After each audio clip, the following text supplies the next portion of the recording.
নমস্কাৰ বন্ধুসকল, মই হিৰেণ।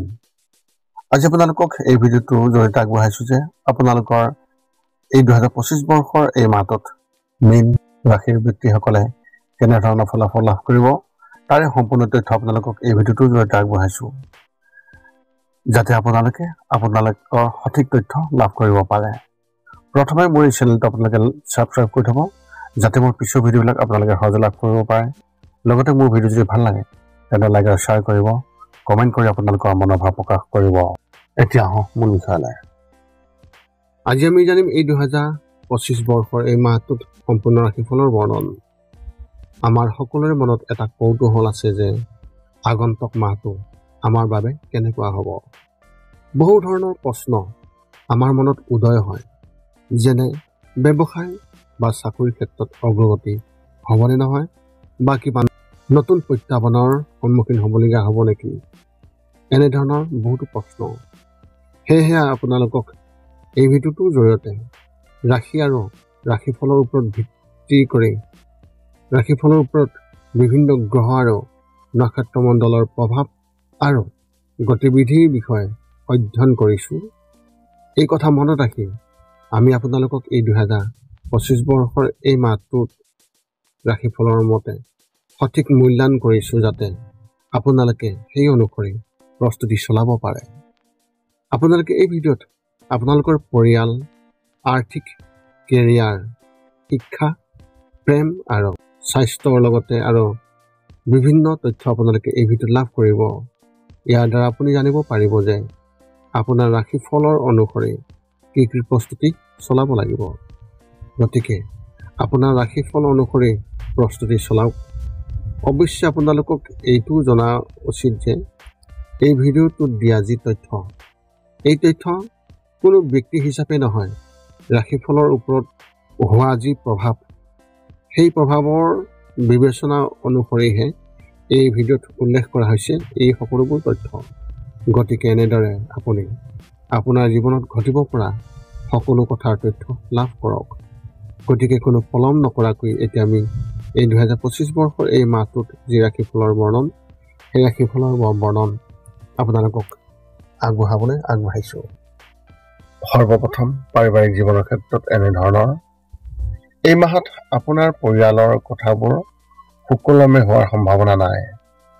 বৃদ্ধি পোৱাৰ খৰচে আপোনাৰ পৰিয়ালটোক এক কঠিন পৰিস্থিতিত পেলাব পাৰে, য'ত আপোনালোকৰ মাজত কিছুমানে অন্ততঃ গুৰুতৰ সমস্যাৰ সন্মুখীন হ'ব পাৰে। আপোনাৰ খৰচৰ পৰিকল্পনা আগতীয়াকৈ ভালদৰে পৰিকল্পনা কৰক।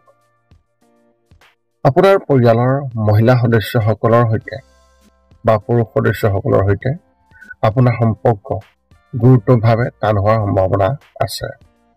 বিশেষকৈ আপোনাৰ পত্নী বা আপোনাৰ স্বামীৰ ক্ষেত্ৰত এই কথা সঁচা হ'ব।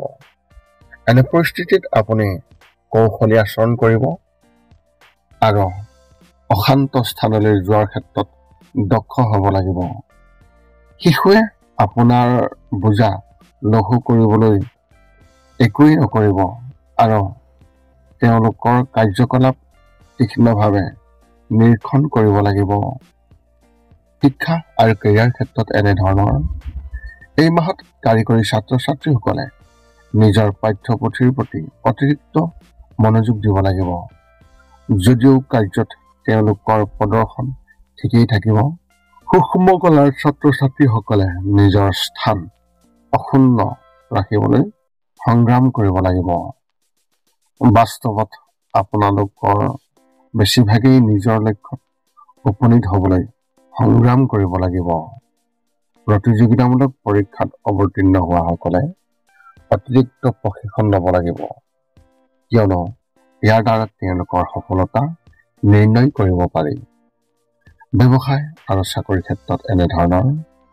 এই মাহত আপোনাৰ সন্মুখত থকা যি নক্ষত্ৰৰ প্ৰভাৱ আপোনাৰ পেছাদাৰী কৃতিত্বৰ বাবে বৰ অনুকূল নহ'ব। কঠোৰ পৰিশ্ৰম কৰাৰ পিছতো আপুনি লাভ কৰিব বিচৰা সুবিধাসমূহ লাভ কৰাত কিছু অসুবিধা পাব। এইটোৱে যথেষ্ট নিৰুৎসাহিত কৰিব। ব্যৱসায় বা সেৱাৰ লগত জড়িত ভ্ৰমণৰ যি ইংগিত ইয়াৰো এক পোৱা গৈছে, কিন্তু ইয়াতো আশা কৰা ধৰণৰ সুবিধা আপুনি নাপাবও পাৰে। সাধাৰণতে যোগাযোগেও অতি সহায়ক হ'ব। সেয়েহে মূলতঃ নিজৰ দক্ষতা আৰু প্ৰচেষ্টাৰ ওপৰত নিৰ্ভৰ কৰিলে ভাল হ'ব। মুঠতে এইটো মাহ যিটো আপোনাৰ কেৰিয়াৰৰ সম্ভাৱনাৰ বাবে বৰ উৎসাহজনক নহয়। প্ৰেমৰ ক্ষেত্ৰত এনেধৰণৰ, যদি আপোনাক ক'বলৈ যাওঁ প্ৰেমৰ ক্ষেত্ৰত, তেন্তে এই মাহটো অলপ দুৰ্বল যেন লাগিছে। এফালে ৰাহুৰ সৈতে দ্বাদশ স্থানত অৱস্থিত শুক্ৰই আপোনাৰ অন্তৰংগ সম্পৰ্কত বৃদ্ধি দেখুৱাইছে আৰু বৃহস্পতিয়ে পঞ্চম স্থান আৰু সপ্তম স্থানক এছপেক্টন কৰি আপোনাৰ প্ৰেম জীৱন চম্ভালিবলৈ গুৰুত্বপূৰ্ণ ভূমিকা পালন কৰিব। কিন্তু আনফালে বিপৰীত প্ৰকৃতিৰ গ্ৰহ মংগল আৰু শনি একাদশ স্থানত আছে। মাহৰ আৰম্ভণি আপুনি জানিব যে আপুনি পঞ্চম ঘৰৰ দ্বাৰা আক্ৰান্ত হ'ব, যাৰ বাবে আপোনাৰ আৰু আপোনাৰ প্ৰিয়জনৰ মাজত সকলো স্বাভাৱিক নহ'ব পাৰে। বহু ধৰণৰ তৰ্ক আৰু কাজিয়াৰ সৃষ্টি হ'ব পাৰে। অবিবাহিত ব্যক্তিসকলৰ কথা যদি ক'বলৈ যাওঁ, তেন্তে তেওঁলোকে বিবাহৰ বাবে আগবাঢ়িব পাৰে। স্বাস্থ্যৰ ক্ষেত্ৰত এনেধৰণৰ, এই মাহৰ ভিতৰত আপুনি আপোনাৰ স্বাস্থ্যৰ প্ৰতি অতিৰিক্ত যত্ন আৰু মনোযোগ দি স্বাস্থ্যৰ অভাৱ পূৰণ কৰিব লাগিব। আপুনি হঠাতে তীব্ৰ ধৰণৰ ৰোগত আক্ৰান্ত হ'ব পাৰে, যাৰ ফলত এক চিন্তনীয় পৰিস্থিতিৰ সৃষ্টি হ'ব। তদুপৰি এনে পৰিস্থিতিত সৃষ্টি হ'ব পাৰে য'ত আপোনাৰ ব্যৱস্থাই পুষ্টিকৰ খাদ্যৰ পৰা কোনো ধৰণৰ লাভ নাপাব। এইটো নিজৰ বাবে বৰ বিৰূপ নহয় আৰু ই অলপ সময়ৰ ভিতৰতে সীমাবদ্ধ থাকিব। চিন্তা নকৰিব, কিন্তু পুনৰুদ্ধতামূলক ব্যৱস্থাত মনোনিৱেশ কৰক, যিবোৰ অতি সম্ভৱ। এইটো নিশ্চয়কৈ প্ৰতিকূলতাৰ সময়, কিন্তু অলপ অতিৰিক্ত সাৱধানতাৰে ইয়াৰ সৈতে কোনো গুৰুতৰ পৰিণতি নোহোৱাকৈ মোকাবিলা কৰিব পাৰে। মীন ৰাশিৰ ব্যক্তিসকলৰ ক্ষেত্ৰত বিশেষ তথ্য এনেধৰণৰ, এই মাহত আপোনাৰ পৰিয়ালটোৰ বাবে এই সময় নিশ্চিত ফলাফল দিব। কিছু শুভ কামৰ লগতে কোনো আত্মীয়ৰ দুখৰ খবৰো পাব পাৰে। সম্পত্তিৰ পৰা ভাল লাভ পোৱাৰ সম্ভাৱনা আছে। যদি আপুনি যিকোনো সম্পত্তি বা পুৰণি বাহন বিক্ৰী কৰিব বিচাৰিছে, তেন্তে এই মাহত আপুনি ভাল লাভ কৰিব পাৰিব। আপোনাৰ পৰিকল্পনাৰ ওপৰত কাম কৰক। সহযোগিতাৰে অতি সোনকালে চৰকাৰী কাম সম্পূৰ্ণ হ'ব। নতুন কামৰ পৰিকল্পনা হ'ব পাৰে। বন্ধুৱে আপোনাক ঠগিব পাৰে। আৰ্থিক বৃদ্ধি সুদৃঢ় হৈ থাকিব আৰু পৰিকল্পনা সময়মতে সম্পূৰ্ণ হ'ব। মাটি আৰু ব্যৱসায়ৰ পৰা লাভ পাব পাৰে।